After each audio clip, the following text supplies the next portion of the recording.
Amém, querido? Você crê nisso? Que você tem um lugar em Deus? Glória a Deus. Então, porque você tem um lugar em Deus, volte para o seu lugar.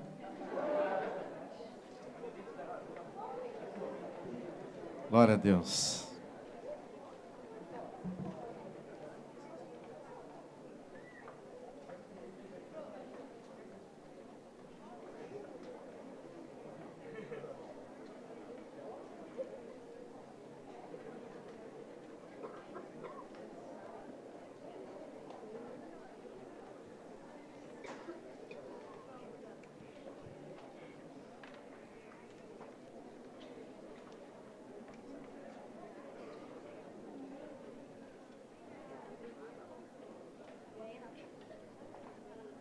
Aleluia. Quantos estão sendo abençoados? Quantos estão curtindo? Quem está vindo pela primeira vez no Origem? Levanta a mão. Uau, que legal. Que legal. Você que está vindo a primeira vez no Origem, o que você está achando? Tá legal? Amém? Está curtindo? Glória a Deus, para a gente é uma alegria ter esse retorno de vocês, esse feedback, na verdade. Né? Nós temos percebido que em cada conferência Origem, Deus tem trazido para esse lugar um povo novo. Sempre tem pessoas nos visitando e é uma alegria ter você conosco, né? Que você possa, na edição do ano que vem, participar conosco de novo, porque no ano que vem tem mais, né? Enquanto Deus não falar para nós, pare com Origem, nós vamos continuar falando sobre o Origem, ou falando sobre a Origem. Né? E você já é nosso convidado. Né? Eu particularmente, estou muito feliz com o que Deus tem feito aqui, né? E com uma expectativa tremenda para os próximos anos. Eu creio que Deus está construindo algo, né? E nós queremos ajudar, se nós pudéssemos dizer assim, cooperar com o Senhor, construindo, como cooperadores com Ele, disso que Ele está realizando e fazendo. Bem, vamos lá. Queridos, eu tenho aqui a incumbência de compartilhar uma palavra ao seu coração. E eu quero, já que você que está com a sua Bíblia de papel, você possa abrir ela em Efésios 3:20. Se você estiver com o seu celular, ligue a sua Bíblia em Efésios 3:20. E você que não trouxe a Bíblia, eu não sei porquê, que você veio para uma conferência que fala de Jesus e não trouxe Bíblia, o irmão do seu lado terá misericórdia da sua vida, como já foi falado aqui, a gente ter misericórdia do outro e amar o outro. Empresta a sua Bíblia e o seu celular para ele ler junto, né, com você. Empresta para ele, eu vou te dar uma carona aqui na minha Bíblia. Aleluia. Então, Efésios capítulo 3, versículo 20. Queridos, eu vou dar um tema para a minha mensagem. E, na verdade, esse tema é como se fosse um clamor. Porque eu trago ela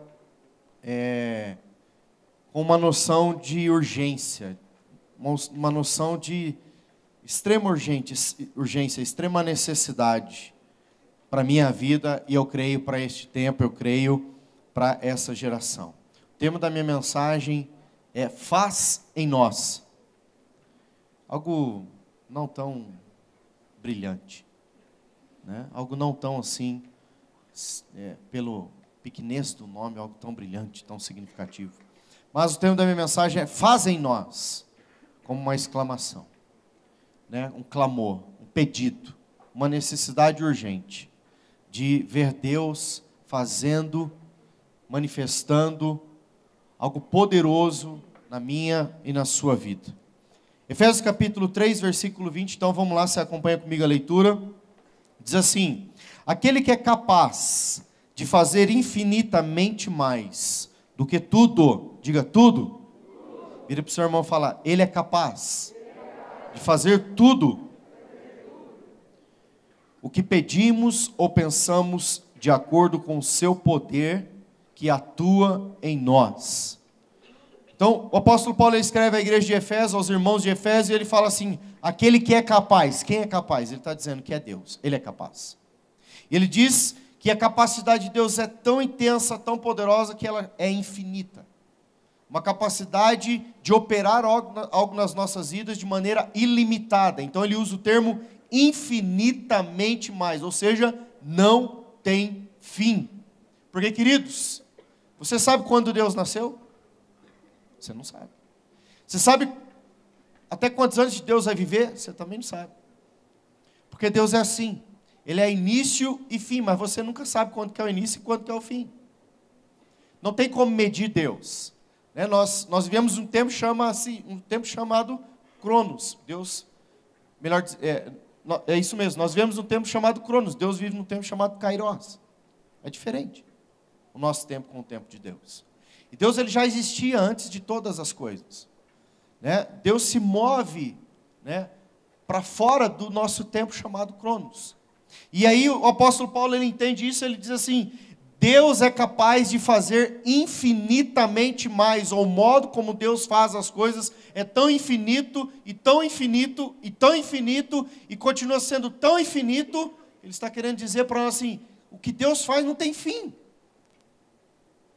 Isso para mim é muito poderoso, porque revela o caráter de Deus e a capacidade de Deus. E aí, se não bastasse, ele dizer que aquele que faz infinitamente mais, ele diz assim, conforme um poder, que não é nosso, mas é dele, e mediante esse poder, ele opera em nós, essa capacidade que é infinita, infinita, infinita. Eu quero trabalhar algumas coisas a respeito disso no seu coração, nessa tarde, né?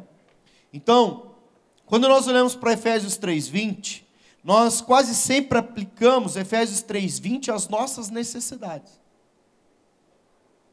Quantos aqui, talvez alguém chegou para você assim e disse para você, olha, Deus opera infinitamente mais. Quantos aqui alguém já chegou dizendo isso para você? Você está com uma situação na sua vida e aí a pessoa chega e fala, mas Deus é mais. Deus vai fazer infinitamente mais. Quantos já receberam esse tipo de consolo? Ou talvez você chegou para alguém e disse assim, olha, mas Deus faz infinitamente mais. Olha essa necessidade que você está vivendo. Esse desejo desenfreado, louco de querer namorar na adolescência. Está quase explodindo tudo aí dentro. Você quer namorar, você quer beijar na boca, você quer abraçar, você quer fazer coisas que não pode fazer, né? Daí a pessoa chega para você e fala, mas Deus faz infinitamente mais. Quase que dizendo para você, ei, tem algo melhor do que essa vontade desenfreada e louca. Muitas vezes nós pegamos esse texto, nós aplicamos esse texto às nossas necessidades. Quais? Por exemplo, quais necessidades? De repente você está com uma necessidade de emprego, você precisa ver Deus abrindo uma porta, ou você precisa ver Deus intervindo nas suas finanças, ou, para quem está aqui é casado, no seu casamento, ou para quem tem chamado ministerial, no seu ministério, ou no seu namoro. Então a gente vai buscando a Deus e falando, Deus, o Senhor é capaz de fazer infinitamente mais. Talvez alguém se sente rejeitado, não tem tantos amigos, então Deus, o Senhor é capaz de fazer infinitamente mais. Então nós vamos aplicando essa noção infinita de Deus de operar nas nossas vidas, né, em muitas áreas das nossas vidas. Nos nossos relacionamentos, as pessoas que estão à nossa volta, na escola, na faculdade, no trabalho, naquele chefe chato, patrão chato que fica pegando no seu pé. Não, mas Deus é mais, Ele vai fazer infinitamente mais, Ele vai trocar esse chefe, vai mandar ele embora. Entendeu? Ou eu vou tornar chefe dele e eu vou mandar ele embora. Porque Deus faz mais. Entendeu? A gente começa a pensar essas doideiras. Né? O meu pai, um relacionamento difícil com os meus pais. Não, mas Deus faz infinitamente mais. Ou seja, nós aplicamos essa noção da infinita capacidade de Deus de operar nas nossas vidas de maneira infinita. Nós pegamos essa capacidade de Deus e aplicamos ela só às nossas necessidades. Quase sempre é isso que nós fazemos com esse texto. Agora, querido, eu estou colocando isso porque nós não podemos negar que esse texto também se aplica às nossas necessidades. Contudo, não podemos dizer que é só para esse fim. A aplicação desse texto não é só para as nossas necessidades. Seria mais coerente dizer que esta verdade se aplica a tudo em nossas vidas. Ou seja, quando nós pegamos essa verdade e dizemos que essa verdade se aplica às nossas necessidades e esquecemos de outra, nós não estamos entendendo o que Deus quer fazer. Porque nós escolhemos focar em uma parte apenas do todo que Deus quer operar isso. E eu gosto do que o apóstolo Paulo escreve, porque ele traz essa noção, e ele diz, aquele que é capaz infinitamente mais do que tudo. Então, ele fala, olha, não é uma parte da sua vida. Não é uma noção em que você precisa ver Deus agindo, não é uma parte em que você está com dificuldade, não é o relacionamento, não é o namoro, não é a vontade de namorar, né? Não é a vontade de ficar, não é só isso que Deus quer trabalhar. O videogame novo, o jogo novo, né? O computador novo, o laptop novo, entendeu? Não é só isso. Aqui o texto está dizendo que o Senhor ele tem uma operação infinita em tudo nas nossas vidas. Então, desejamos que algumas transformações ocorram em muitas áreas. E nos esquecemos que as maiores mudanças devem ocorrer dentro de nós.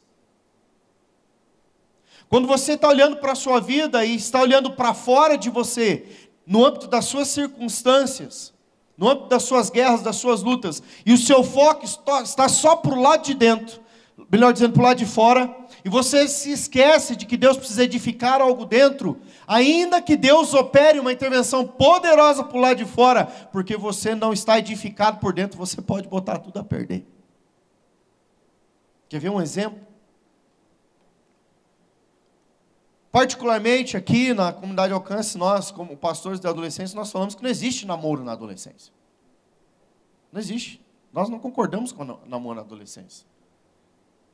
Então o que acontece? Quando você azucrina a muleira do seu pai lá, azucrina o ouvido do seu pastor, arrumando, dá todas as desculpas, né, para você poder atender a concupiscência da sua carne, atender o seu mau desejo do coração, porque eu quero beijar na boca, pelo amor de Deus, deixa eu beijar na boca, né? Quando você começa a manipular esse tipo de comportamento, manipular o modo como Deus opera em nós, na verdade, você está atendendo uma demanda interior não curada, não restaurada, não sarada. Porque o seu desejo está calcado num déficit de identidade, porque você precisa ser abraçado, você precisa ser beijado, ou porque talvez você precisa que os meninos à sua volta vejam que você está namorando alguém. Ou que talvez a menina, você precisa de um abraço de um homem, porque talvez teu pai nunca te abraçou como deveria ter te abraçado. Então, o Deus que opera infinitamente mais, Ele quer tocar essas áreas também. Ele quer operar nisso que nós tanto desejamos.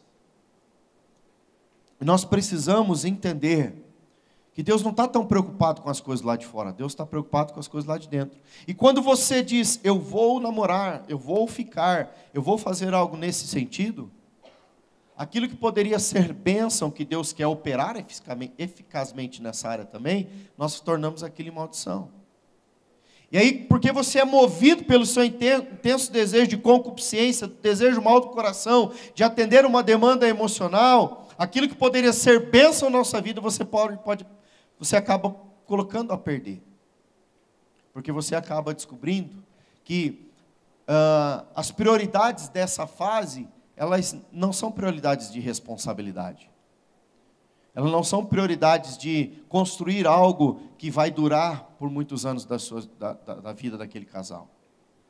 Ou seja, quando você fica com alguém, quando você quer namorar com alguém, você precisa pensar que você vai ter que sustentar aquela pessoa. Você precisa saber que você vai dar presente. Você precisa saber que você vai ter que pagar os boletos que aquela pessoa vai gerar. Você precisa saber que se um menino que vai namorar com a outra menina, precisa saber que ele vai ter que pagar o cabeleireiro para ela. Não é não?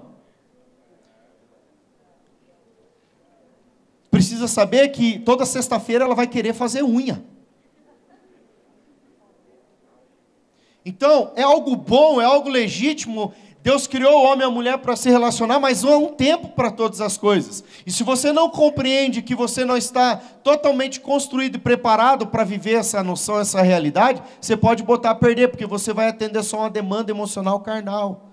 Isso pode botar a perder tudo aquilo que Deus tem na sua vida. Então, nós não podemos dizer que esse texto se aplica só às necessidades. Há algo que Deus quer construir poderoso para que nós não venhamos perder aquilo que Deus quer que nós experimentamos e venhamos a viver no tempo certo. Então seria mais sábio da nossa parte, né, reconhecer que Deus não quer apenas tocar uma área ou outra área. Deus quer tocar tudo. Mas hoje, querido, a perspectiva que eu quero trazer para você, eu não quero falar de um Deus que atende às suas necessidades exteriores. Eu quero falar de um Deus que quer construir algo no seu interior, Quero falar de um Deus que quer resolver de uma vez algumas demandas no seu interior em relação aos planos e propósitos deles para a sua vida. Então, qual seria a perspectiva correta de Deus a respeito de Efésios 3:20? O Deus que faz infinitamente mais, eu disse, o Deus que opera em todas as coisas. Não podemos anular A e B. Precisamos entender que Deus quer tocar todas as áreas das nossas vidas. Mas nessa tarde eu quero trabalhar a noção de que Deus quer construir algo dentro de você. Como já foi dito aqui, você é a casa de Deus. E dentro de uma casa precisa haver cômodos. Não pode ter uma casa sem paredes. Então dentro de uma casa, você constrói uma casa, as paredes exteriores, mas dentro dela tem cômodos. E nós podemos dizer que dentro desses cômodos, existem ali algumas realidades dentro desse cômodo. Né? Algumas realidades como a área de relacionamento, a área de ministério, a área do estudo, a área, né, do namoro, a área do casamento, cômodos que Deus vai construindo dentro de nós. Mas há um cômodo que vai reger todos esses cômodos, que se chama redenção. Há uma revelação da palavra de Deus dentro de nós, que é um cômodo, que tem a ver com a vivificação do nosso espírito, e que precisa ser construído vez após vez, desenvolvido vez após vez, né, em fé, em autoridade, em verdade. Então, o que eu quero trabalhar com você, qual que é a perspectiva correta a respeito de Efésios 3:20? Não que eu vá esgotar esse tema, mas essa área para mim é fundamental. Então vamos lá, vamos começar a construir aqui. Queridos, o que eu quero fazer nessa tarde com você, eu quero assentar alguns tijolos nesse cômodo. Eu acredito que cada um de nós, que entregamos as nossas vidas a Cristo Jesus, Ele passa a ser o nosso Senhor, mas essa área está sendo desenvolvida de fé em fé, e esse cômodo ainda não está totalmente pronto. Mas eu quero nessa tarde poder assentar alguns tijolos nesse cômodo, ou seja, começar a fechar esse cômodo, ajudar a construir, assim como o apóstolo Paulo escreve aos irmãos de Corinto. Então a primeira coisa que eu quero trabalhar com você é justamente porque muitas vezes no nosso interior nós não nos comportamos de acordo com a palavra de Deus. Vamos lá. O texto de 1 Tessalonicenses capítulo 5, versículo 22 e 23, para a gente entender o que Deus quer fazer, para que eu possa construir esse cômodo. Primeiro eu quero tratar com as áreas no entorno desse cômodo. Diz assim: afastem-se de toda forma de mal, que o próprio Deus de paz os santifique inteiramente, que todo o espírito, a alma e o corpo de vocês sejam preservados e irrepreensíveis na vinda do nosso Senhor Jesus Cristo. Então, esse texto, ele começa dizendo assim: afastem-se de todo mal. Quem deve se afastar do mal? Aquele que já conhece a verdade. Vira para o seu irmão: se você conhece a verdade, você deve se afastar do mal. Agora, por que eu devo me afastar do mal? Porque a base que eu tenho agora é uma base reveladora, que ela expôs o tipo de obra que Satanás está operando no mundo. E em Cristo Jesus não pode operar na minha vida, porque eu já conhecia a verdade de quem é Cristo, a verdade da mensagem de Cristo, o que Deus pensa, a mente de Deus a respeito de muitas áreas da minha vida, e por conhecer essa verdade, então, eu me afasto do mal. Ou seja, se eu ficava, eu não fico mais. Se eu queria namorar fora de tempo, eu não namoro mais. Eu vou aplicar a palavra aqui para dentro dessa realidade, dessa faixa etária. Se eu disser para você, né, quem adulterava não adultera mais, né, vai servir para alguns casais aqui. Então, minha mensagem eu vou trazer bem para a nossa realidade. Eu colava na prova, eu não colo mais, porque eu estou me afastando do mal. Eu não colava na prova, mas eu dava a cola para o vizinho do meu lado. Mas eu não dou mais a cola do vizinho do meu lado.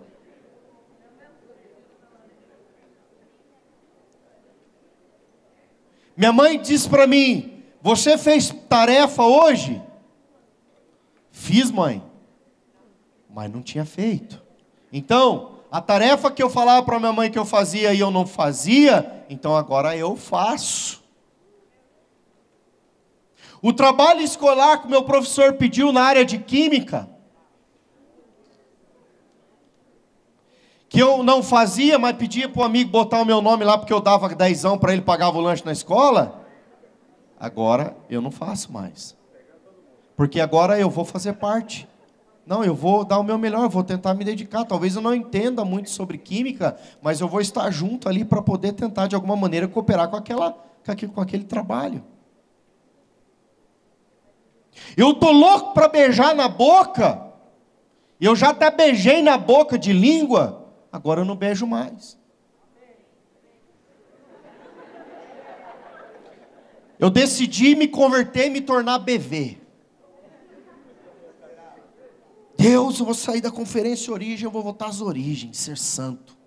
E eu vou ser BV. A partir de segunda-feira eu sou uma boca virgem.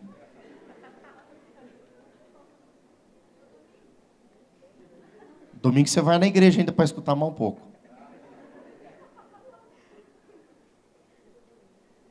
Entendeu? A menina que jogava o cabelinho assim para o lado e puxava assim, eu vou parar de fazer isso porque eu estou provocando os meninos, não vou provocar eles mais.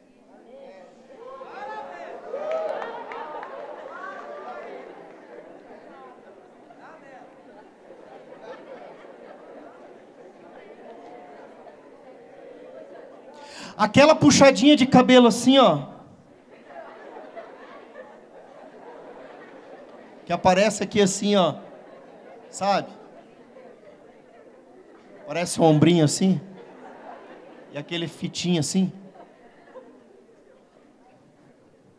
Eu não vou fazer mais. A Bíblia está dizendo, querido, afastem-se de toda forma do mal. E ele diz que o próprio Deus de paz. Por quê? Porque Deus quer ter paz comigo e com você, querido. Sabe por que muitas vezes você se sente intimidado de chegar na presença de Deus? Porque você não está tendo paz com Deus, porque você acha que Deus não tem paz com você. Sabe por que você acha que Deus não tem paz com você? Porque você não está vivendo como filho, você está vivendo como um escravo. Porque ainda que você jogue o cabelo, porque ainda que você cole na prova, eu não estou dizendo para você continuar jogando cabelo e colar na prova. Vou deixar claro isso. Ou seja, ainda que talvez na sua caminhada você tenha uma falha, uma perspectiva equivocada acerca de quem você é e da revelação que você recebeu, ainda que você pratique alguma coisa que faça você errar algo, ainda assim Deus é seu Pai, Ele te ama incondicionalmente. Cristo Jesus morreu na cruz para curar e restaurar seu relacionamento com Ele. Por isso você não precisa se sentir mal, mas você precisa entender quem você é, para não continuar se comportando dessa forma. Ele diz assim, o próprio Deus de paz os santifique. Há um desejo legítimo da parte de Deus se relacionar comigo, com você, para me santificar, para te santificar. Por quê? Porque quando eu passo a ter relacionamento com Deus, que é o meu Pai, esse meu Pai vai revelar o que Ele pensa, Ele vai falar o que eu penso, o que Ele pensa, Ele vai falar o que Ele acha a respeito dos diversos temas das nossas vidas, das diversas áreas. O fato é que nós não paramos para ouvir o que Deus pensa nas coisas, nós vamos fazendo do nosso jeito, e aí porque nós vamos fazendo do nosso jeito, nós vamos nos arrebentando, e aí porque nós vamos nos arrebentando, aí a gente vai tentar chegar para Deus, nós sentimos impossibilitados de chegar lá, porque a nossa alma ainda não está tratada, porque existem cômodos na nossa alma que Deus precisa entrar, e isso é fruto de relacionamento. Por exemplo, não tem como, vou usar isso aqui, não tem como um homem e uma mulher que se casou, quer ter filhos, não se despir para poder ter aquele momento de intimidade, então gerar aquela criança, não tem como. Da mesma forma que um homem ou mulher não pode ter filhos sem se despir para ter o seu momento de intimidade, da mesma maneira, você com Deus, se você não se despir para Deus, para que Ele possa falar com você, inevitavelmente Ele não vai conseguir gerar a vida dele dentro de você. Deus só pode trazer o caráter, a verdade, a vida para dentro de mim e de você, a respeito de algumas áreas das nossas vidas, se nós estivermos despidos diante do Senhor. nos relacionando intimamente com Ele. Se não houver uma relação íntima, não tem como Deus gerar vida dentro de nós. Assim como se não houver uma relação íntima com o homem e a mulher, não tem como gerar filhos, ou seja, gerar algo novo. Deus só pode gerar algo novo em nós, quando nós nos aproximamos dEle. Mas o que acontece? As coisas nos atraem. A mentalidade desse mundo nos atrai. Olha só o que o escritor aos Hebreus fala aqui, né? Trazendo uma noção significativa do poder que esse Deus opera dentro de nós e o que Ele quer realizar dentro de nós. Hebreus capítulo 13, 20 a 21 diz assim: o Deus da paz, que pelo sangue da aliança eterna trouxe de volta dentre os mortos nosso Senhor Jesus, o grande pastor das ovelhas, os aperfeiçoe em todo bem para fazerem a vontade dEle e operem em nós o que lhe é agradável mediante Jesus Cristo. E isso está conectado com Efésios capítulo 3, 20. Ele diz que Deus opera em nós o que lhe é agradável, mediante uma aliança de sangue, o qual ressuscitou o nosso Senhor Jesus em poder. Ou seja, o poder que opera em Efésios 3, 20 é o mesmo poder que operou na ressurreição de Jesus. Da mesma maneira que Cristo Jesus estava morto e o Senhor trouxe Ele à vida mediante seu poder, o seu querer, o seu infinito poder de operar algo em nós, é a mesma noção do escritor aos Hebreus, está dizendo que Deus quer operar em nós, e Ele fala, nos aperfeiçoando em todo bem para fazermos a vontade dEle. E Ele diz que Ele nos aperfeiçoa mediante o mesmo poder que ressuscitou Jesus, o mesmo poder infinito de Efésios 3:20, Deus está atuando em nós. Deus operou um poder de ressurreição que vai além de qualquer possibilidade que conhecemos, querido. Agora, essa mesma possibilidade que nós conhecemos é a mesma possibilidade que operou em Jesus, é a mesma possibilidade que opera em mim e opera em você. E o texto fala que Ele fez isso mediante o sangue. Deus só pode operar na minha vida, operar na sua vida mediante o sangue da aliança. E foi por meio desta verdade que Deus realizou tal maravilha através de Jesus e que tem realizado tal maravilha através da minha e da sua vida. Quando eu olho para a minha história, por volta de 15, 16 anos de idade, eu saí da minha casa. Eu morava no interior do Paraná, Paranavaí, bem longe daqui.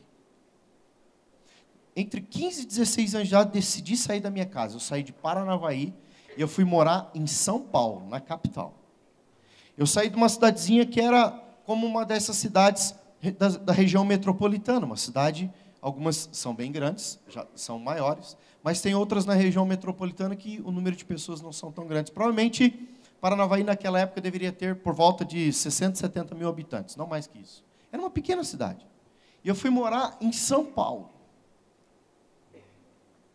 Aí caí lá, um menino do interior, com uma perspectiva totalmente diferente daquela que eu vivia lá. Lá na minha cidade não tinha shopping, mas já tinha shopping em São Paulo. Na minha cidade não tinha McDonald's. Uau! Lá em São Paulo já tinha McDonald's. Entendeu? Lá na minha cidade não tinha um monte de coisas, mas lá em São Paulo tinha um monte de coisas. Então eu saí de uma realidade para uma outra realidade. Entre 15 e 16 anos de idade eu saí de casa. E o que eu disse para o meu pai? Falei, eu vou sair de casa. Por que você vai sair de casa? Meu pai me disse. E eu lembro disso. Eu vou sair de casa porque você não é homem na minha casa. Porque até aqui eu fui sempre bonzinho. Meus irmãos aprontaram com você o tempo todo. E você nunca corrigiu eles. Até hoje eles estão aprontando. Eu vou sair de casa porque você não é homem. Para corrigir eles. E eu cansei de ser bonzinho. Cansei de ir para a escola certinho. Eu cansei de tirar notas. Eu cansei de fazer tudo que eu queria. Porque se os meus irmãos podem fazer a bagunça que estão fazendo, eu também posso. Isso é sentimento de órfão. E quantas vezes a gente vai para Deus e fala assim, se aquele está fazendo, eu também posso. Se aquele se comporta daquele jeito, eu também posso comportar. Eu fui morar nessa cidade. Porque eu queria, na verdade, combater a autoridade do meu pai. Eu queria, de alguma maneira, ferir meu pai. Eu queria, de alguma maneira, mexer com essa figura de autoridade por causa da minha rebeldia, da minha rebelião. Eu precisava conhecer Jesus. Eu precisava conhecer esse poder libertador.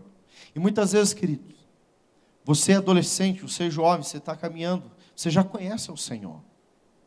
Mas existem áreas dentro de você que ainda não estão dominadas pelo poder de Deus. Por que eu posso dizer isso? Porque são áreas que você talvez tenha caído, e tem sido áreas de pecado, áreas de trevas na sua vida. Talvez seja a pornografia, talvez seja a masturbação, talvez seja a vontade, ou se já não fez, de se deitar com alguém antes do tempo. Talvez seja o vício, né? Talvez seja a sua rebelião com seus pais. Talvez seja o modo como você lida com os teus estudos, com a falta de responsabilidade com os teus estudos. Seu pai está ali pagando a mensalidade, investindo dinheiro em você, você está rasgando para o dinheiro que seu pai investe em você. Você não está nem aí. Aí você vem, o seu boletim, e seu pai e sua mãe olham para o seu boletim e falam assim, meu Deus, o que eu faço com esse menino? Você toma um monte de anotação lá porque você não tem se comportado legal na sua escola. Ou talvez porque você se deixa levar pelas pessoas à sua volta a fazer coisas que você sabe e entende que não deveria ser feito mais ou praticado. Deus quer trabalhar isso com você. Deus quer se revelar como um pai, mas o fato de nós nos comportarmos dessa forma só revela que existem áreas de orfandade dentro de nós. Ou seja, o que um órfão é? Alguém que não tem pai e alguém que faz as coisas do seu jeito. Mas, ainda que existem essas áreas de orfandade, Deus quer ressuscitar a paternidade e a filiação dele dentro de nós, de maneira que não seja difícil não pecar. Alguns acreditam que carregar a sua cruz é carregar um peso, um fardo insuportável sobre os ombros, e carregar a cruz não tem nada a ver com peso e fardo. É uma mentira de Satanás. Constantemente eu vejo pessoas, às vezes, na batalha, com circunstâncias que precisam ser vencidas, e aí algum irmão chega, essa talvez seja a sua cruz. Isso é mentira do diabo.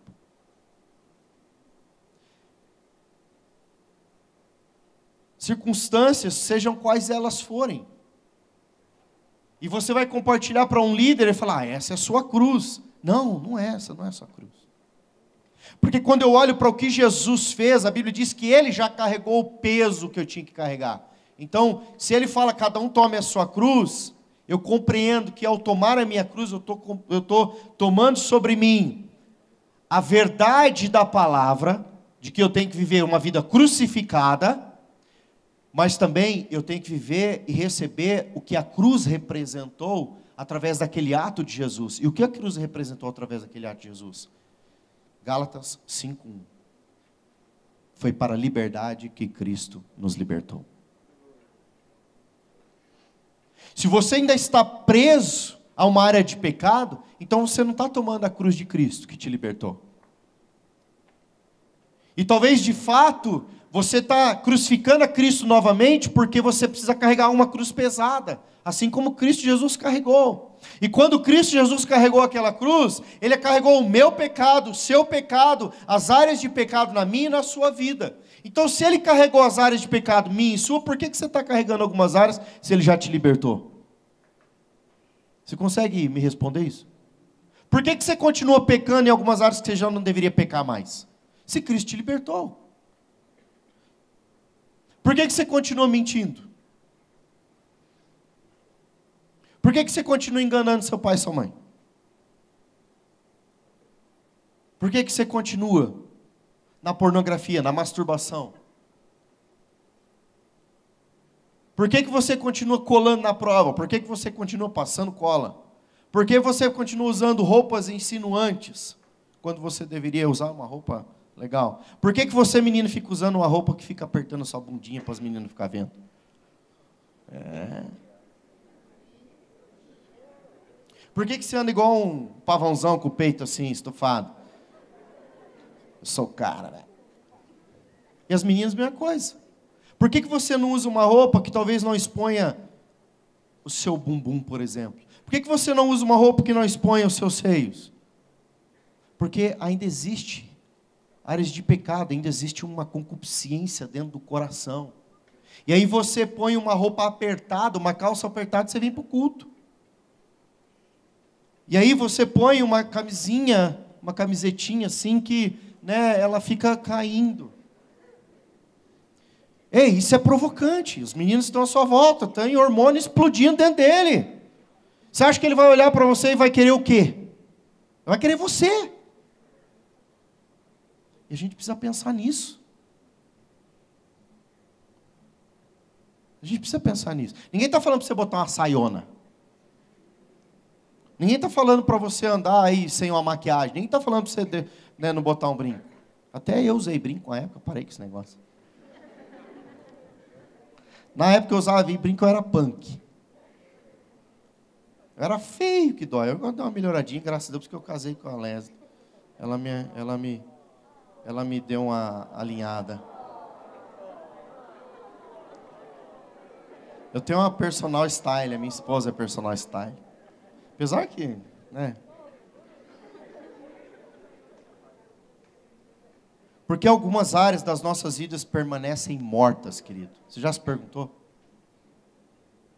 Porque algumas áreas da minha e da sua vida permanecem mortas, sem ressurreição, sem o mesmo poder que operou em Jesus.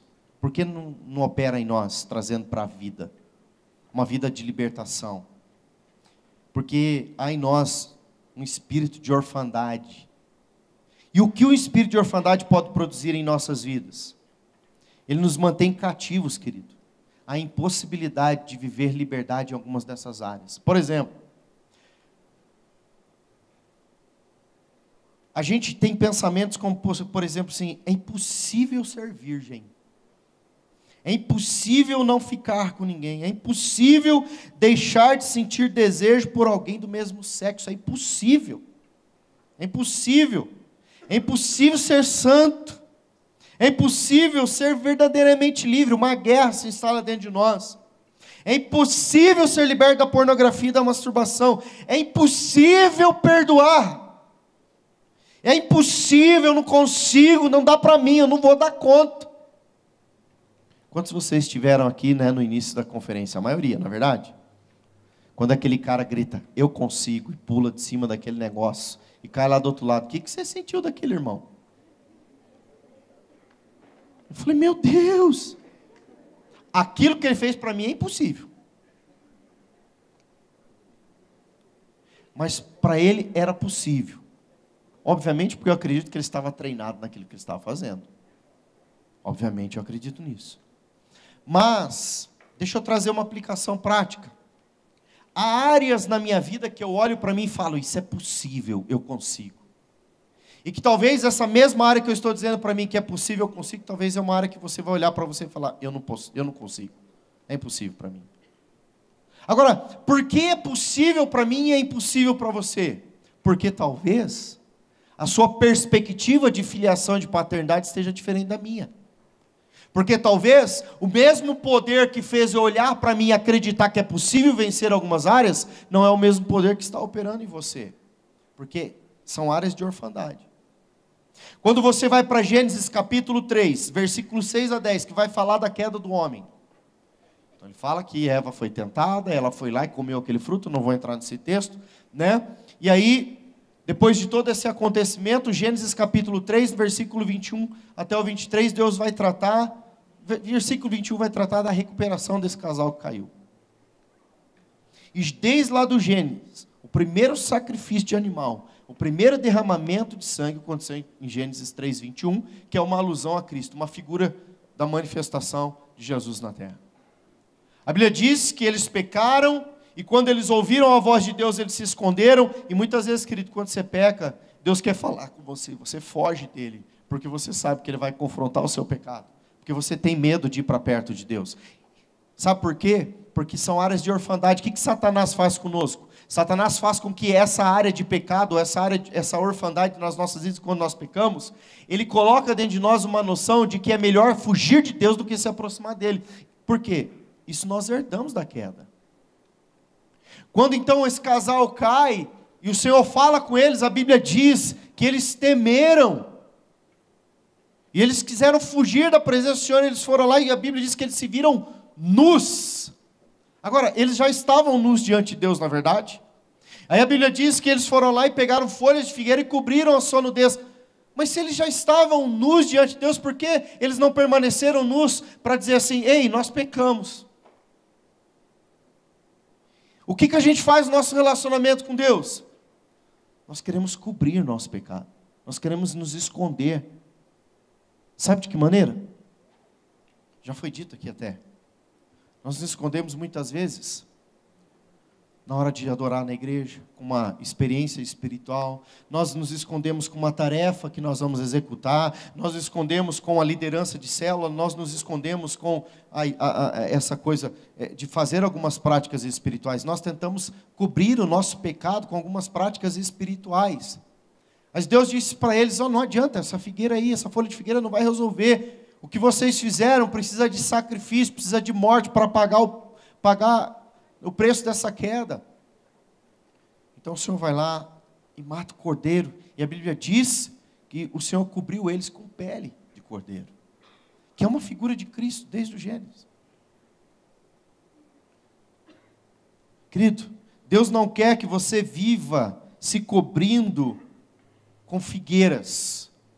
Talvez com uma prática espiritual, com atitudes religiosas. Deus quer que você seja coberto pelo sacrifício de Jesus, pelo sangue de Jesus derramado na cruz do Calvário. Isso não tem nada a ver com o tipo de espiritualidade que você desenvolve, mas tem a ver com uma dependência, com uma entrega integral na sua vida a Deus. Amém? Amém? Você crê nisso? E deixa eu te dizer, querido, é possível e você consegue viver tudo isso. Você consegue viver nesse tempo, ainda que o mundo diga que não. Há uma guerra por sua filiação. Há uma guerra pela sua adoção. Há uma guerra para a sua mudança no interior. O fato é que você precisa entender que essa guerra já foi ganha. Romanos capítulo 8, a palavra do Senhor diz que essa guerra já foi ganha. Você já é o mais que vencedor. Amém? Amém? Quantos não creem nisso aqui? Quantos creem que você já é mais que vencedor? Então, o que eu estou falando para você, eu não estou aqui confrontando você, dizendo que você não é. Eu estou querendo construir com você o que você já é. Em Cristo, Deus aniquilou o espírito de orfandade. Ele matou esse espírito de orfandade e nos estabeleceu como filhos. Vira para o seu irmão e fala aí, você é um filho. Mas, fala para ele, mas pode existir áreas de orfandade que Deus quer mudar hoje. Querido, você precisa entender que o espírito de orfandade não quer que a paternidade de Deus nos toque e nos liberte desse tipo de cativeiro, desse tipo de mentalidade. Sabe, o que está em jogo, se fosse uma partida, é o lugar, que Cristo conquistou para mim e para você. A Bíblia diz que em Cristo Jesus, Ele nos estabeleceu nas regiões celestiais, Ele nos colocou em um lugar. Em Efésios capítulo 1, versículo 20, Ele fala isso. Ele diz que nós estamos assentados nas regiões celestiais em Cristo Jesus, à direita de Deus, Pai. Você precisa olhar para a sua vida e ver e se enxergar mais do que só necessidades. Você precisa olhar para a sua vida e se enxergar mais do que dificuldades. Você precisa olhar para a sua vida e se ver como aquele que pode, todo aquele que nele fortalece. Todo aquele que conhece o seu Deus, todo aquele que se fortalece no seu Deus, pode tudo, amém? Agora, o fato de poder tudo não significa, que você não deixou de ser dependente. Você tem um lugar em Deus que Satanás não quer que você viva e permaneça nele. E eu te pergunto nessa tarde, primeira pergunta que eu te faço aqui, quais dúvidas no seu coração que está te impedindo de relacionar profundamente com Deus? Quais dúvidas você tem e que talvez esteja te impedindo de aprofundar no seu relacionamento com Deus? Isso é muito importante. A Bíblia diz em Efésios capítulo 2, 13, diz assim, pois é Deus que efetua em vocês tanto o querer quanto o realizar. E ele diz, de acordo com a boa vontade de Deus.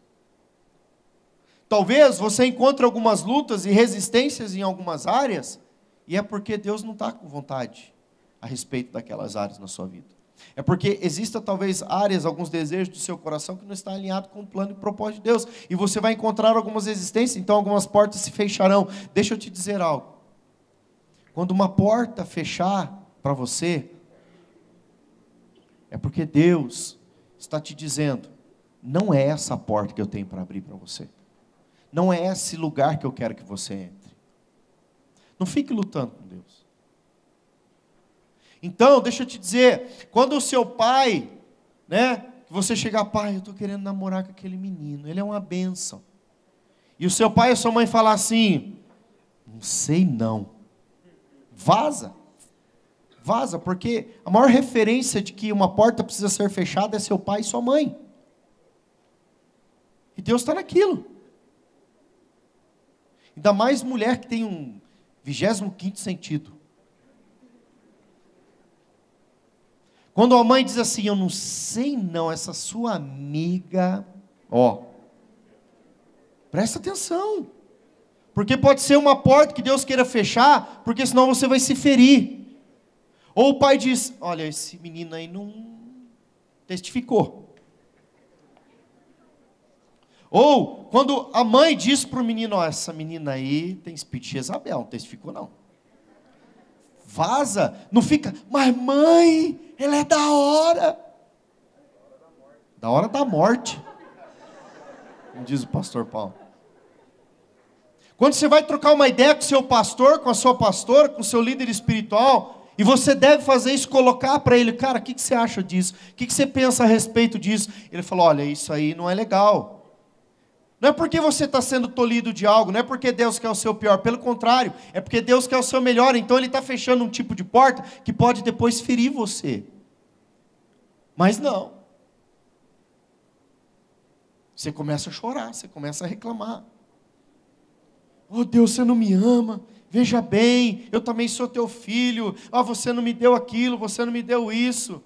Como eu estava dizendo, querido, o poder que Deus quer operar em nós vai além das nossas necessidades. Deus quer restaurar o nosso interior. Amém? Diga para o seu irmão, ei, o poder que Deus quer operar na sua vida vai além das suas necessidades.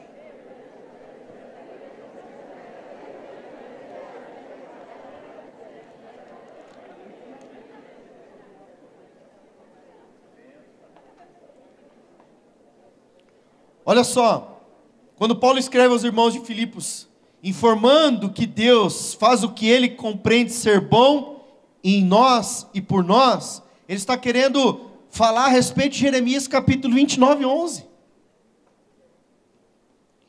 Quando o apóstolo Paulo escreve isso, que Ele opera o querer e o realizar em nós de acordo com boa vontade dEle, Ele está querendo dizer assim, Deus está reforçando o que Ele já disse em Jeremias 29, 11. Quantos sabem o que Deus disse em Jeremias 29, 11? Levanta a mão aqui. Quantos sabem? Alguns sabem. Jeremias 29, 11. Quantos sabem o que Deus disse lá em Jeremias 29, 11?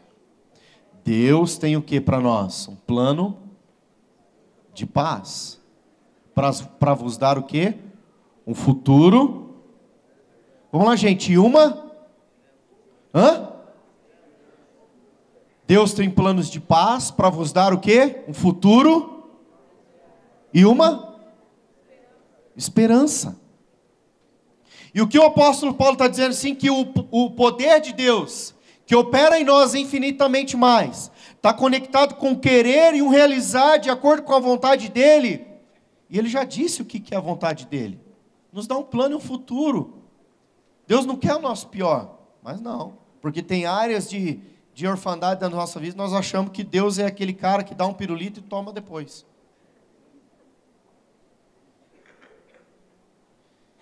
Sabe, não é como, alguns aqui devem ter irmãos, não é quando você ganha um pirulito do seu pai e o seu irmãozinho mais novo está ali, do lado, sabe?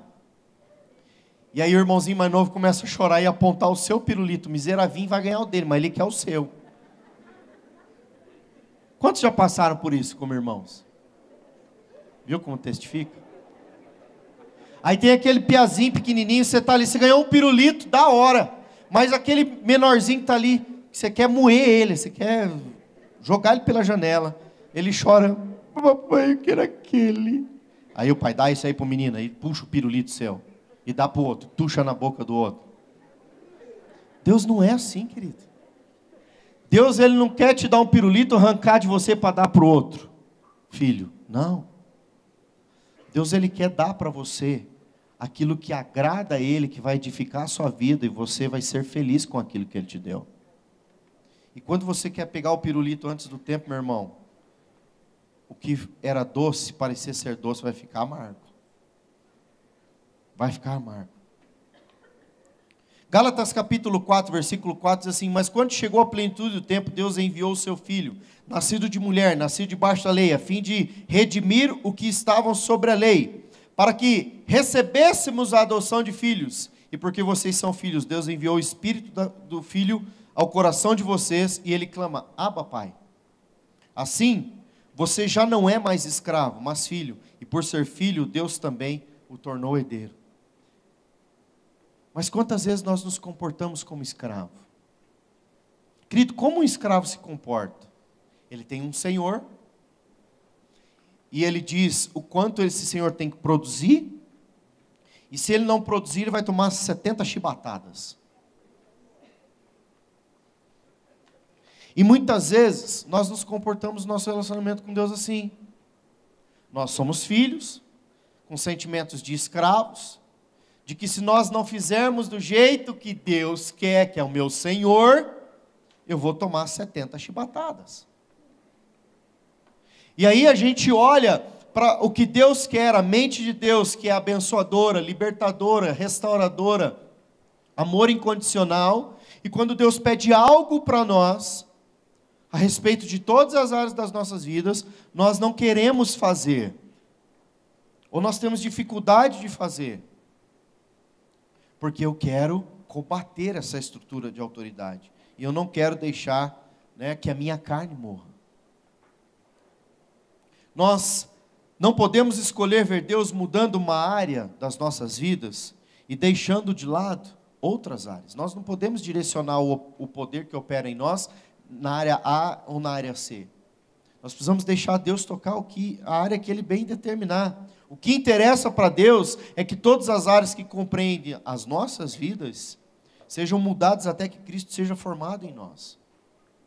Nós estamos sendo formados, queridos. Qual é o maior desejo do nosso coração?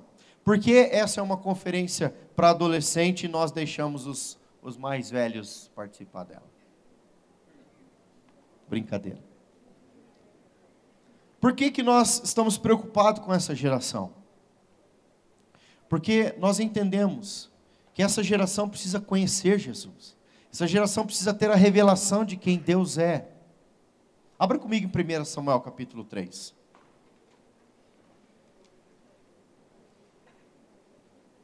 1 Samuel capítulo 3. Como essa geração tem se comportado com Deus? Como essa geração tem vivido um relacionamento com Deus? E nessa tarde eu quero expor isso, para que Deus venha e alinhe algumas coisas no seu coração. 1 Samuel capítulo 3, a palavra do Senhor diz assim, versículo 1. O menino Samuel ministrava perante o Senhor, sobre a direção de Eli. Naqueles dias, raramente o Senhor falava, e as visões não eram frequentes. Agora vai lá para o versículo 7 comigo. Olha o que o versículo 7 diz. Ora, Samuel ainda não conhecia o Senhor, a palavra do Senhor ainda não lhe havia sido revelada. A pergunta que eu faço é, 1 Samuel 3:1, como alguém ministra um Deus que não conhece? Como alguém pode ministrar a um Deus que não se revelou? Porque o texto está dizendo isso. O menino Samuel ministrava ao Senhor sobre a direção de Eli. Qual é o nosso maior desejo, querido?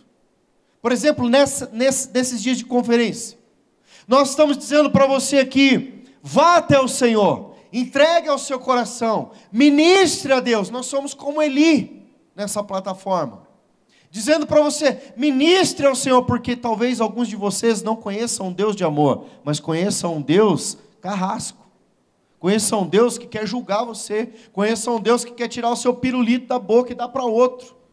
Talvez alguns de vocês conheçam um Deus que não manifestou né, por causa das suas dores, das suas tristezas, das circunstâncias dentro da sua casa, um Deus que não te ama incondicionalmente, assim como talvez teu pai não tenha te amado incondicionalmente. Talvez para você, você se relacione com Deus como alguém que rejeitou você. Talvez você, jovem adolescente, foi gerado antes do casamento da sua mãe, ou talvez você foi gerado e você não sabe nem quem é seu pai. E um espírito de orfandade requereu a sua vida. Talvez você, quando foi gerado lá no ventre da sua mãe, num primeiro momento a sua mãe e o seu pai não queriam você. E aí, nós olhamos para essa ferida da alma que talvez você descobriu há pouco tempo e você transfere para Deus e você se relaciona com Deus de acordo com você se relaciona com o seu pai e com a sua mãe. E aqui, a palavra do Senhor está dizendo que Samuel ministrava um Deus que ele não conhecia, porque no verso 7 ele diz assim: ora, Samuel ainda não conhecia o Senhor. E nós estamos aqui como ele dizendo assim: ministra ao Senhor, ministra ao Senhor, ministra ao Senhor, entregue seu coração, busque a face de Deus. Porque nós entendemos que uma hora Deus vai se revelar a você. Sabe por quê? Volta para a Bíblia comigo. Ele diz assim: então, versículo 4, o Senhor chamou Samuel. Há um momento na sua e na minha vida que nós precisamos da revelação de quem Deus é. E o pastor Weck já ministrou aqui quinta-feira isso. Quantos lembram? Quando você conhece Jesus, Ele revela quem você é nele. Amém? Há um momento na minha e na sua caminhada cristã que nós precisamos, adolescente, buscar a Deus para que Ele se revele a mim, para que Ele se revele a você. Porque se você não tiver a revelação de quem Ele é, você vai continuar mantido preso no cativeiro. Nesse lugar de cativeiro, nesse lugar de prisão espiritual. O apóstolo Paulo escreve, Gálatas capítulo 4, versículo 19, diz assim: meus filhos, novamente estou sofrendo dores de parto por sua causa, até que Cristo seja formado em vós. O apóstolo Paulo está tratando algumas coisas com a igreja de Gálatas. E dentre elas ele fala assim: olha, vocês começaram pelo Espírito e agora estão querendo se aperfeiçoar pela carne. Ou seja, vocês saíram da rota. E aqui ele está dizendo assim, está falando: olha, eu estou de novo tendo que gerar vocês como uma mulher gera uma criança, a ponto de sentir dores de parto, até que Cristo seja formado em vós. Nós vivemos um tempo, querido, de uma geração que Cristo precisa ser gerado, formado em vocês. E aqui Eli está instruindo Samuel: ministra ao Senhor, porque eu, Eli, não posso revelar Deus a você.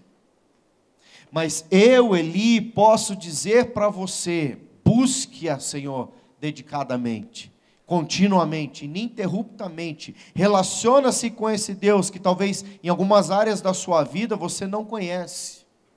Até que quando, nessa continuidade de busca por Deus, Ele vai se revelar e vai trazer restauração e cura para dentro de você.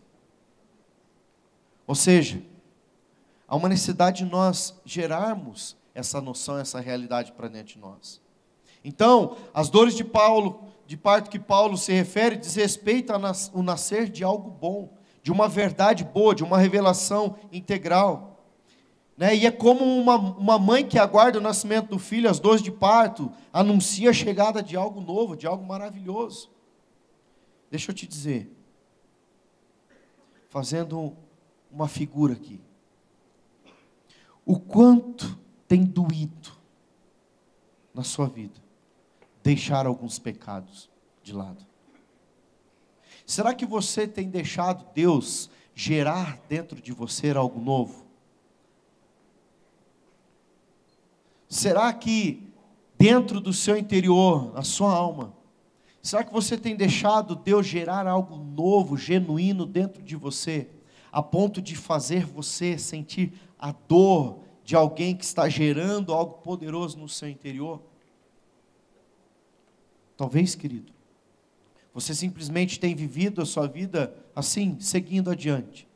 E Deus, Ele quer gerar dentro de você algo novo. Mas para Deus gerar algo novo dentro de você, você precisa abrir espaço de algumas coisas que ainda você não entregou para Deus. E você precisa abrir esse espaço para que Deus possa agir e operar. E é nesta noção, é nisso que consiste, querido, essa noção de confiança e dependência. E é nessa noção de entender que Deus quer gerar algo novo, trazer algo vivo, fazer em nós algo novo, que consiste essa confiança e essa dependência. Não sou eu necessariamente, mas é o Espírito de Deus operando em mim. É o Espírito de Deus confrontando áreas na minha vida. Querido, quando você está passando por alguma situação, e aí você sabe que tem uma área da sua vida que não está legal, e aquilo fica martelando na sua cabeça, martelando na sua cabeça, martelando na sua cabeça, fazendo você olhar para dentro de você, e você às vezes se sentindo mal, alguns falam, deve ser o capeta, mas não é o capeta, é o Espírito Santo, que está mostrando para você que essa área não está de acordo, que essa área precisa ser tocada, que você precisa ser restaurado. Deixando Deus fazer em nós a sua vontade, deixando Deus operar em nós a sua vontade, primeiro para dentro de nós, depois para fora. Sabe, nós não vamos conseguir vencer algumas batalhas exteriores sem que primeiro a gente supere as batalhas no nosso interior. Não tem como vencer algumas áreas das nossas vidas por lá de fora sem que primeiro nós vençamos algumas guerras e algumas circunstâncias dentro do nosso interior. Nessa tarde eu te pergunto, quais guerras no seu interior você tem travado? No seu interior. Ou talvez você ainda não entrou em batalha com você mesmo. Talvez você não tenha lutado contra você mesmo, contra a concupiscência, contra o desejo, mal do coração, pecado. Talvez seu pai e sua mãe já pediu para você talvez mudar alguns comportamentos e você ainda não mudou alguns comportamentos. Teu pai e sua mãe têm te orientado acerca de algumas coisas, você não tem dado ouvido ao seu pai e sua mãe. Nessa tarde eu te pergunto, querido, quais áreas da sua vida você precisa da revelação paterna de Deus? De dependência, de confiança, de que o que Deus fez é bom e é poderoso. Você não vai vencer as circunstâncias da sua vida sem que antes primeiro você vença as batalhas no interior da sua alma. E eu quero já ir terminando, quero pedir para o pessoal do louvor já ir subindo aqui. O que nós estamos falando para você não são coisas novas. Não são grandes revelações. O que nós estamos compartilhando com você tem a ver com o dia a dia, com a prática de uma caminhada, de um relacionamento com Deus.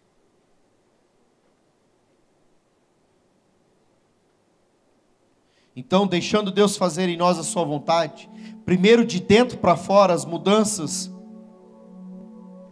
do exterior serão meramente um reflexo das mudanças do nosso interior. Esse clamor de faz em nós, Deus, algo novo, vai trazer a solução para muitos dilemas da sua alma. Vai fazer você ser diligente nos seus estudos. Vai fazer você esperar o tempo certo para namorar. Vai fazer você esperar, aguardar o tempo, não só do namoro, mas vai levar você para um noivado, vai levar você para uma santidade, vai levar você para uma virgindade. Pastor, eu já não sou mais virgem, o que eu faço? Faça-se virgem em Cristo Jesus pelo sangue dele agora. Pastor, eu já me entreguei, o que eu faço? Restaura esse altar hoje. Deixa o Pai, o seu Pai celestial, suprir as suas necessidades emocionais. Pastor, eu tenho pecado, eu tenho andado em pecado, eu não consigo me ver livre da pornografia, da masturbação. Deixa Deus hoje resolver isso na sua vida. Quando eu fui embora da minha casa, com 15, 16 anos de idade para São Paulo, eu voltei para minha casa como um drogado.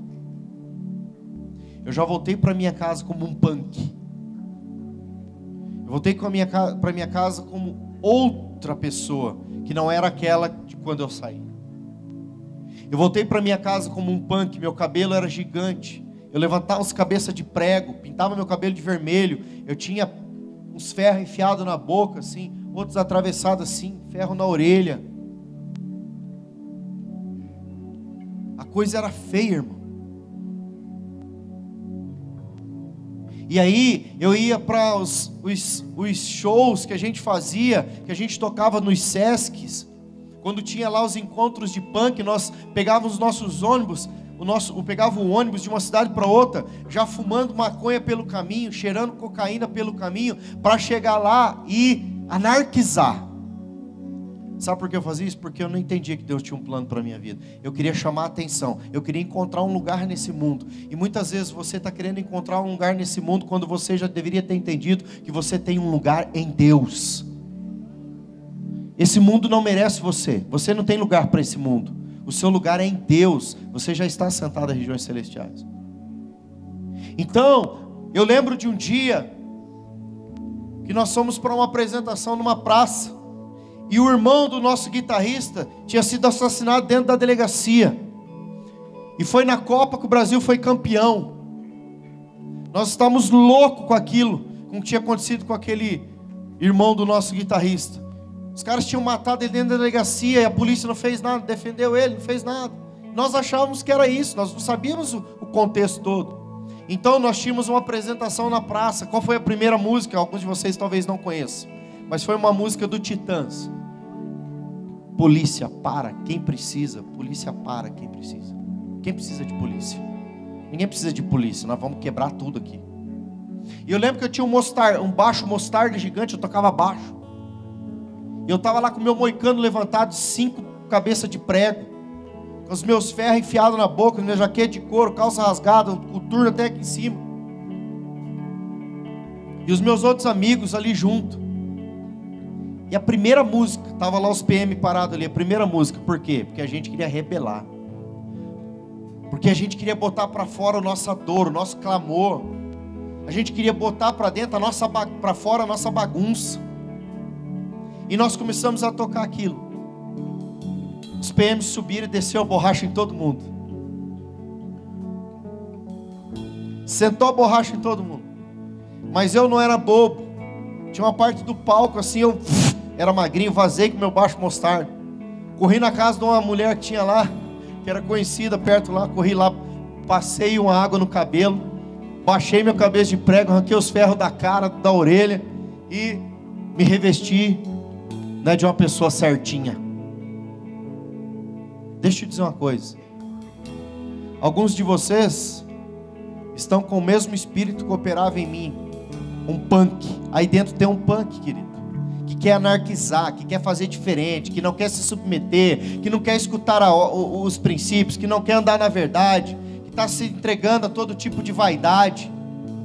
E aí vem para a igreja, vai para a célula, põe uma roupinha, e aí ele acha que ele é crente. Porque é um espírito de orfandade que te obriga a viver dessa forma. Eu buscava por algo, e por isso eu me comportava dessa forma.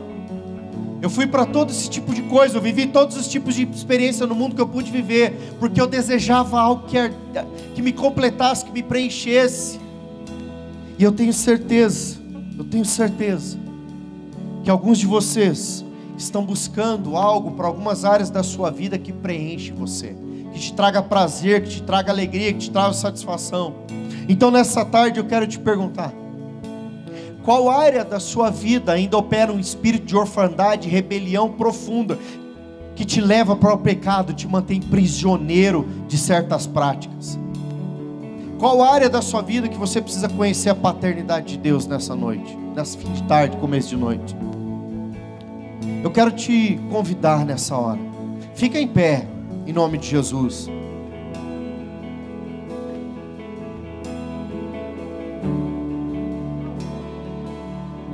E eu já quero te convidar para nós termos um tempo diante da presença de intimidade.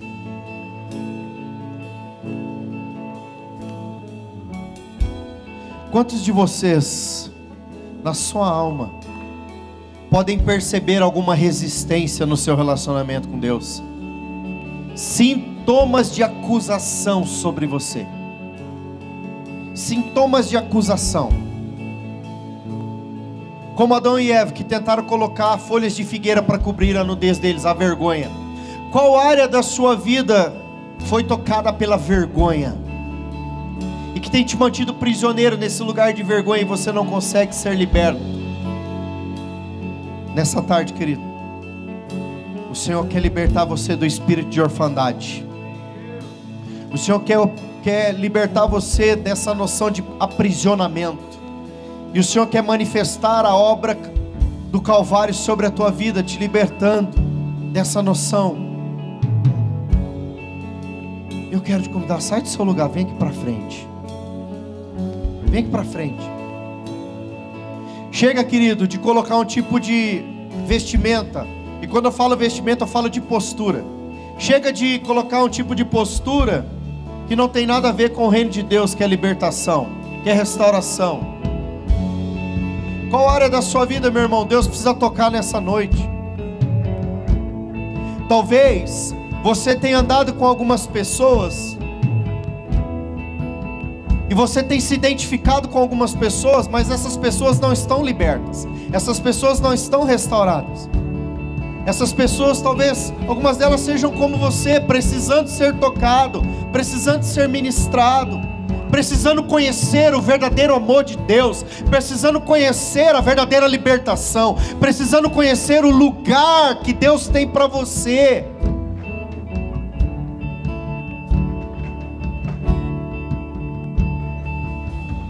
Satanás tem tentado requerer, querido, a sua adoção. De que maneira?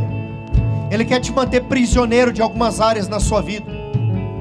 Sabe qual é o maior pecado que você pode cometer? Não é a fornicação, não é a masturbação, não é o pecado da pornografia. O maior pecado que eu e você podemos cometer é o pecado da incredulidade. É não acreditar que praticar essas coisas nos levarão para o inferno. O pecado da incredulidade é o pior pecado, porque eu não estou acreditando que é verdade o que Deus disse. Eu não estou acreditando que é verdade o que a palavra disse. Foi o pecado da incredulidade que Eva vivenciou no Éden. Ela não acreditou que ao comer daquele fruto, ela perderia um lugar em Deus. Eu quero que você comece a orar nessa hora. Você está diante do seu pai, e o seu pai está dizendo para você: eu te recebo como filho, como filha. Eu removi toda a vergonha na cruz. Eu removi toda a vergonha na cruz. Já não há mais lugar para vergonha, porque o meu filho, Cristo Jesus, derramou o sangue dele a seu favor. Já não há mais a vergonha, querido. Em Cristo Jesus nós temos um lugar à mesa. Deus preparou uma mesa para você. A minha pergunta é: ou você é filho, ou você é cachorrinho? Quem você é no seu relacionamento com Deus? Comece a orar nessa hora. O Espírito Santo, Espírito Santo, Tu és o Espírito da verdade, Tu és o Espírito de poder, Tu és o Espírito de revelação, Espírito de graça.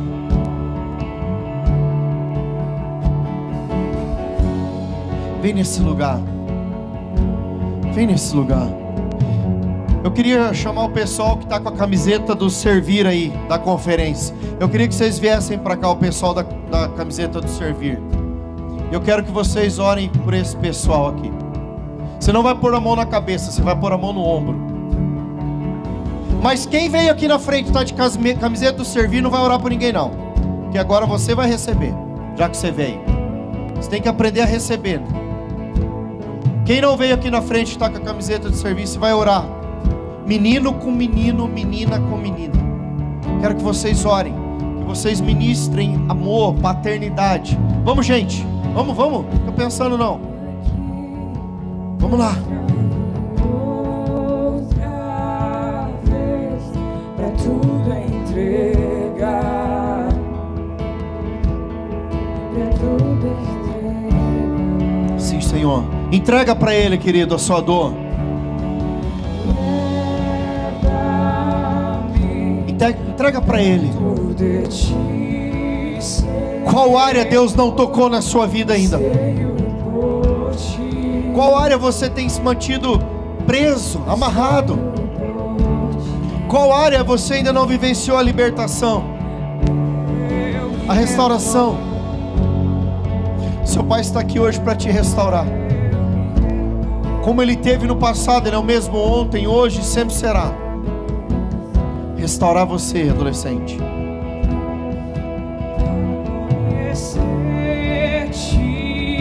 Ele não rejeita você. Ele não rejeita você. Você é importante para Ele. Você é valioso, valiosa.